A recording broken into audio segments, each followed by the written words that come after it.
Good afternoon, my name is Steve McClendon and this is Ram Talk on the Hill. This month we're talking about anti-bullying and I'm here with Ms. Brownlee, counselor of Carver High School, and I have a couple questions if you don't mind.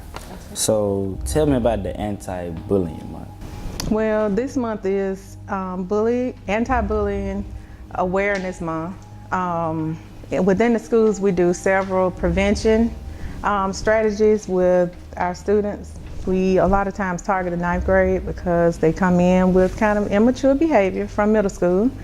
And each individual program is geared towards just awareness. Some kids may have never experienced it or have never witnessed it. And so the awareness month actually sheds light on the issue. And then hopefully everyone is aware of their surroundings as things happen, because some kids may see it as playing, other kids at that time may not feel that way. So the purpose of the month is to bring awareness, and then also, of course, to create prevention towards bullying. What do you think is the main cause of bullying? The main cause of bullying, a lot of times it can be individual, where that person may be crying out themselves for help. I know that might sound, but a lot of times the person that is actually doing the bullying is the one that actually needs the most help. So individually, that can be just a child with extremely low self-esteem. And unfortunately, making another student or making another peer feel low gives them some type of gratification. They're not the only ones on that low level. As far as groups, our kids get caught up with following one another. And then the leader, if the leader is a negative leader, then that type of behavior is mimicked throughout the group. So if someone is being bullied or they know someone who is being bullied, where can they go for help? Well, there are several hotlines for bullying throughout the city. You can start with dialing 911. A student can call 911 and they will actually hook them up with 211 that will connect them to outside resources for bullying, because bullying, if it's progressive, if it happens over a long period of time, the victim can start developing, I wouldn't say mental health issues, but issues that may cause them to contemplate suicide possibly. So even dialing 211 or getting on the phone with information for 411 and asking for contacts around the school now. We have it in the counseling department.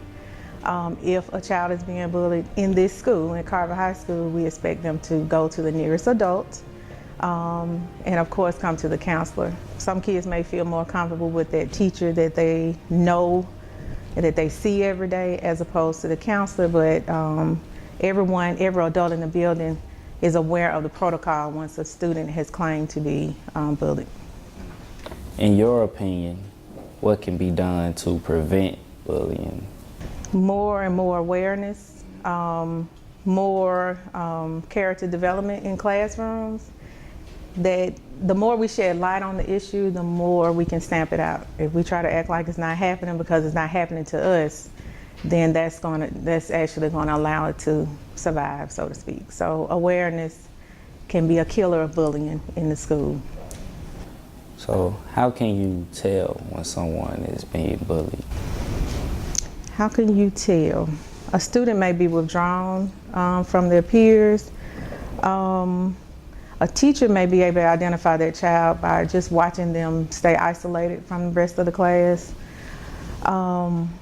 A lot of times the teacher will probably be the first one to become aware of, not necessarily, just because a kid is being mean towards a child doesn't necessarily mean that that child is constantly bullying the other. They may just have had a spat that particular day.